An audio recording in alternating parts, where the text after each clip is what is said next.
Practice करेंगे। तो खाना बनाते रहिए, कहते हैं काम करते रहिए और नाम जपते रहिए। और जो भी आपका नित्य जीवन का कर्म है, जो भी गृहस्थ धर्म है, उसका पालन करिए, लेकिन भगवान का सिमरन करते रहिए। और ऐसा अगर ऐसी आदत आप डाल लेंगे, क्योंकि कलयुग में केवल और केवल नाम, बाकी कोई चीज आपको तार नहीं सकती है। कलयुग में कोई धर्म सच्चा नहीं है, विश्वास मानिए, ये वेद पुराण कहते हैं। क्यों सच्चे नहीं है? कि कलयुग में यदि आप उपवास भी करते हैं तो आप में इतनी श्रेष्ठता ही नहीं है, इतनी पावर ही नहीं है कि आप ऐसा उपवास कर लें कि जिससे प्रभु को प्रसन्न कर लें। उपवास का अर्थ जानते हैं? जब आपका उपवास होता है तो आपका ध्यान एकाग्र ईश्वर पे होना चाहिए। और कलयुग के उपवास में एक दिन पहले से अगले दिन की लिस्ट तैयार होती है कि फलाहार में ये चीज कल आ जाए। नवरात्रों का आप देखिए, एक एक थैला सामान आ जाता है, कुट्टू का सिंगाड़े का आटा, कुट्टू का आटा और फलाना धमाका क्या क्या होता है, पूरी मार्केट सजी रहती है। और मतलब क्या कहें, दाल चावल रोटी से ज्यादा भोजन हो जाता है वो। तो ऐसे व्रत का कोई लाभ है क्या? माता रानी प्रसन्न हो जाएंगी? अब मैं तो कहती हूँ मत करिए व्रत। अगर नहीं रह सकते, नहीं शरीर साथ देता है, मत करिए। कभी नहीं माता कहती अपने शरीर को कष्ट दे। केवल आप हर किसी का भला करिए, किसी का बुरा मत करिए, किसी का बुरा सोचिए मत। सबको सुख पहुंचाते हुए एक बार यदि नाम ले लेंगे प्रभु का, पूरे दिन में एक बार नाम लिए और किसी को दुख नहीं दिए, तो आपका जीवन सफल हो गया। ओम शंकर भगवान ने। और इस प्रकार से कहते हैं कि भगवान के घर, अपने जो घर में आए हुए अतिथि का निरादर करते हैं, वो पाप का फल पाकर अपवित्र नरक में गिरते हैं। जो कुत्तों और गौओं को उनका भाग नहीं देते हैं, अच्छा कहते हैं कि कुत्तों को रोटी जरूर देना चाहिए, ये वेद पुराण कहता है। गऊ को रोटी जरूर देना चाहिए। जो नहीं देते हैं उनके बारे में सुन लीजिए। कहते हैं जो नहीं देते हैं, कुत्ते और गऊ का भाग स्वयं भोजन खा लेते हैं, उनके खुले हुए मुंह में 2 कीलें ठोक दी जाती हैं। और यमराज के मार्ग का अनुसरण करने वाले श्याम और सबल, सांवले और चितकबरे 2 कुत्ते हैं यमराज के मार्ग में। वो कुत्ते आपको नोच नोच के खाते हैं कि पूरा जीवन तूने हमें आहार नहीं दिया है। जो रोटी आप कलयुग के कुत्तों को खिलाएंगे तो वो उन दोनों को जाके मिलता है, उन दोनों चितकबरे और श्याम वर्ण कुत्तों को। इसलिए हमेशा कोशिश करके कुत्तों को रोटी जरूर खिलाना चाहिए। और कहते हैं कि और भगवान के उसमें 2 कौवा है, पुण्य कर्म नाम के 2 कौवे हैं, तो कौवों के नाम से भी थोड़ी सी रोटी तोड़ के डाल देनी चाहिए, चींटियों के नाम से थोड़ा सा मसल के। ये सनातन धर्म कहता है, क्योंकि गृहस्थ में सब पलते हैं। एक गृहस्थी है जो संत को पालते हैं, गृहस्थी है जो राहगीर को पालते हैं, और गृहस्थी जीव जंतुओं को भी पालते हैं। तो ऐसा धर्म होना चाहिए कि मतलब आप लोग उनको जरूर भोजन दे। और कहते हैं कि शिव संभी मंत्रों द्वारा समर्पित करते हुए जो लोग भगवान शिव का सुमिरन करते हैं, और बहुत सुंदर बात शिव पुराण ने कहा कि जो नित्य 1 लोटा जल भगवान शिव को चढ़ाते हैं, तभी यमपुरी का मार्ग वो नहीं देखते हैं। क्योंकि जब आप 1 लोटा जल भगवान को आके, केवल जल और कुछ नहीं कह रही हूँ मैं, जब आप चढ़ाते हैं तो पूरा 24 घंटे जो अपराध आपने अगले 24 घंटे किए हैं वो ला के भगवान को समर्पित कर दिया, और भगवान ने आपको मुक्त कर दिया कि जा आजाद है तू। तो क्या जाता है 1 लोटा जल चढ़ाने में?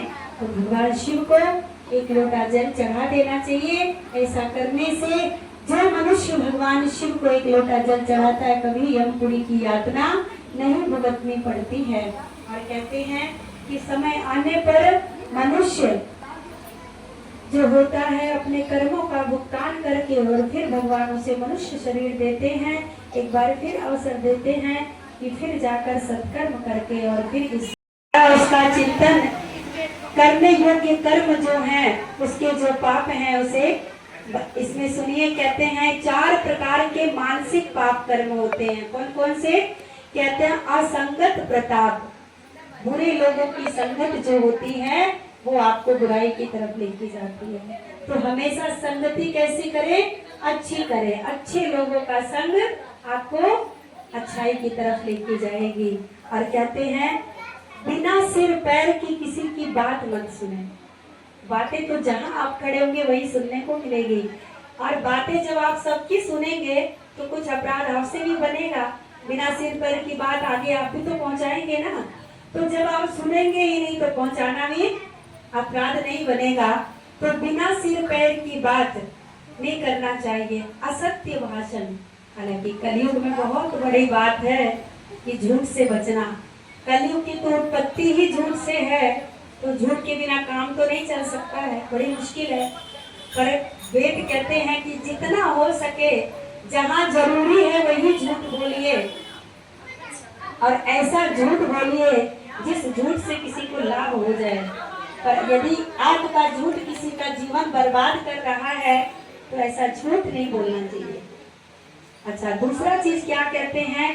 पीठ पीछे चुगली करना, जो माताओं की विशेष आदत होती है।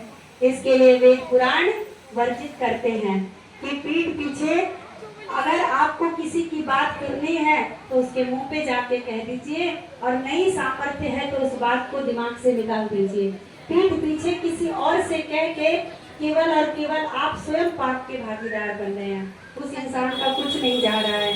और कहते हैं ये 4 जो कर्म है ना, ये वाणी के द्वारा होते हैं। ये 4 पाप वाणी से। कौन कौन से? कौन कौन से? कौन बताएगा?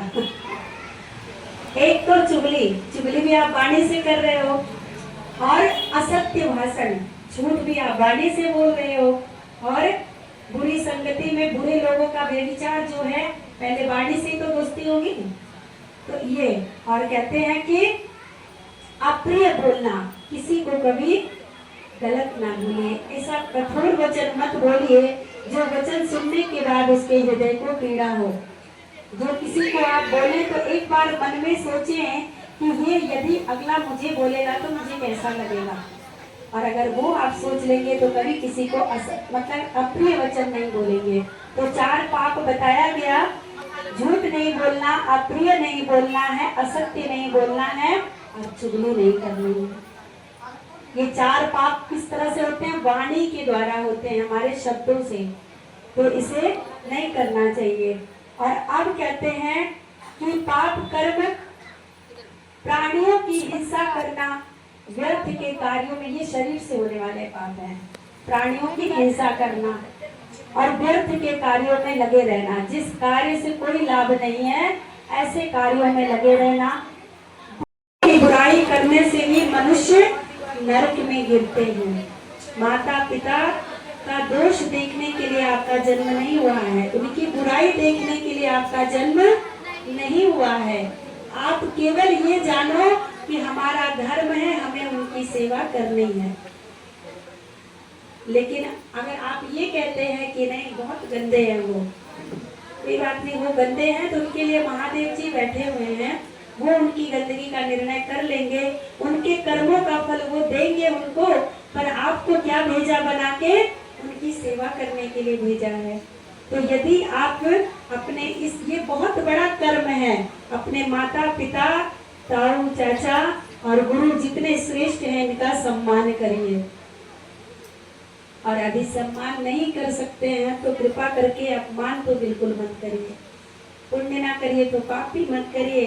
और कहते हैं कि क्रोध में, लोभ से, भय से या द्वेष से कभी ब्राह्मण का अपमान नहीं करना चाहिए। ब्राह्मण कैसा भी हो, वेद विहीन ब्राह्मण हो, अधर्मी ब्राह्मण हो, लेकिन ब्राह्मण देवो भव, ब्राह्मण मनुष्य में आता ही नहीं है। यदि ब्राह्मण कुल में उसका जन्म हो गया तो वो देव बन गया। तो इसीलिए हमेशा ब्राह्मण का सम्मान करिए, उसके साथ बुरा कभी आप बुरा नहीं बोल सकते हैं उसको। अगर कोई अधर्मी ब्राह्मण आपको मिलता है तो भी उसे नमन करिए, अपने घर की पूजा उससे मत करवाइए, क्योंकि आपको पता है वो अधर्मी है। पर अपमान करने का अधिकार पुराण आपको नहीं देता है, उसके कर्मों का फल ईश्वर उसे स्वयं देंगे। और कहते हैं कि अपना दोष किसी और पे लगा देना, पाप खुद करो और दूसरों को दोष लगा दो, ये ब्रह्म हत्या के समान पाप है। जैसे आप ब्रह्म हत्या कर दो उस प्रकार का ये द्वेष है, तो ये कभी नहीं करना चाहिए। और कहते हैं देवता और ब्राह्मण के धन को हर लेना, अन्याय से धन कमाना।